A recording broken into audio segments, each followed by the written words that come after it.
बता दें कि प्रधानमंत्री नरेंद्र मोदी का ये दौरा 26-27 मार्च को होगा, जब वो बांग्लादेश जाएंगे और साथ ही बंगाल में पहले चरण के चुनाव के दिन बांग्लादेश में होंगे प्रधानमंत्री नरेंद्र मोदी। 27 मार्च को पहले चरण के लिए 30 सीटों पर जिस तरह से मतदान होना है और साथ ही कोरोना के बाद पीएम मोदी की ये पहली विदेश यात्रा होगी। तो अहम जानकारी, जहां पर प्रधानमंत्री नरेंद्र मोदी बांग्लादेश दौरे पर जाएंगे, साथ ही 26-27 मार्च को पीएम मोदी जिस तरह से बंगाल में पहले चरण के चुनाव होने हैं उसके उसी दिन प्रधानमंत्री नरेंद्र मोदी बांग्लादेश में मौजूद होंगे। आपको बता दें कि 27 मार्च को पहले चरण के लिए 30 सीटों पर मतदान होंगे और जिस तरह से कोरोना काल चल रहा था, ये माना जा रहा है कि प्रधानमंत्री नरेंद्र मोदी का ये पहला विदेश दौरा होगा। आपको बता दें बांग्लादेश दौरे का चुनावी कनेक्शन, पीएम नरेंद्र मोदी बांग्लादेश में आजादी के 50 साल पूरे होने पर वहां मौजूद होंगे।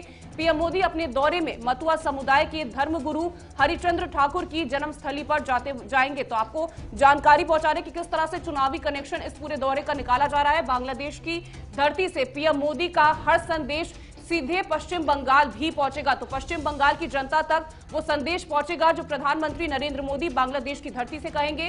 बंगाल में 27 मार्च को पहले चरण के लिए 30 सीटों पर मतदान होना है। पीएम का कि बांग्लादेश दौरे को बंगाल चुनाव से भी जोड़कर देखा जा रहा है। बांग्लादेश की आजादी से पहले अत्याचार से परेशान होकर बड़ी आबादी ने पश्चिम बंगाल का रुख किया था, जिसमें मतुआ समुदाय भी शामिल था।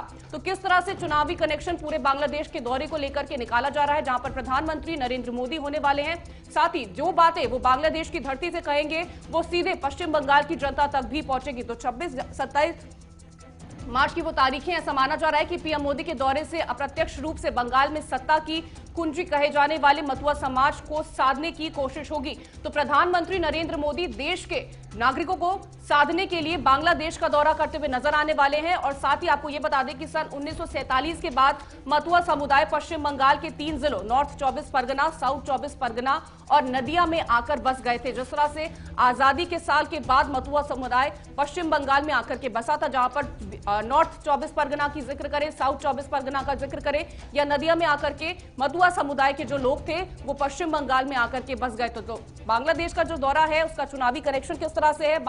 बंगाल की 21 सीटों को मतुआ वोटर प्रभाव डालते हैं। 21 सीटों पर भले मतुआ आबादी करीब 16% हो, लेकिन मतुआ समाज हमेशा से किंग मेकर की भूमिका में रहा है। तो जिस तरह से किंग मेकर की भूमिका मतुआ समुदाय हमेशा से निभाता आया है, उन्हीं को साधने के लिए कोशिश लगातार की जा रही है। 2016 विधानसभा चुनाव में मतुआ बहुल 21 सीटों में से 18 पर टीएमसी को जीत मिली थी। तो जिस तरह से 2016 में विधानसभा चुनाव हुए थे, वहां पर 21 सीटों में 18 पर टीएमसी को जीत मिली थी। और आपको बता दें, साल 2019 में सीएए एनआरसी लागू करने के ऐलान के बाद ही गेम बदल गया था। लगातार जिस तरह से सीएए एनआरसी को लेकर के कहा जा रहा था और जिसके बाद बीजेपी को लोकसभा चुनाव में 21 में से 9 सीटों पर बढ़त हासिल हो गई थी। जिस तरह से बीजेपी वहां पर कोई खास काम करती हुई नहीं नजर आती थी, लेकिन अब मतुआ समाज खुलकर सीएए एनआरसी लागू करने की वकालत कर चुका है। तो जिस तरह से देश के प्रधानमंत्री की तरफ से जिस तरह से ये कहा गया है कि सीएए एनआरसी लागू किया जाएगा, उसी तरह से अब मतुआ समुदाय ने भी उस खबरों से अपडेट रहने के लिए JK24/7 न्यूज के YouTube चैनल को आज ही सब्सक्राइब करें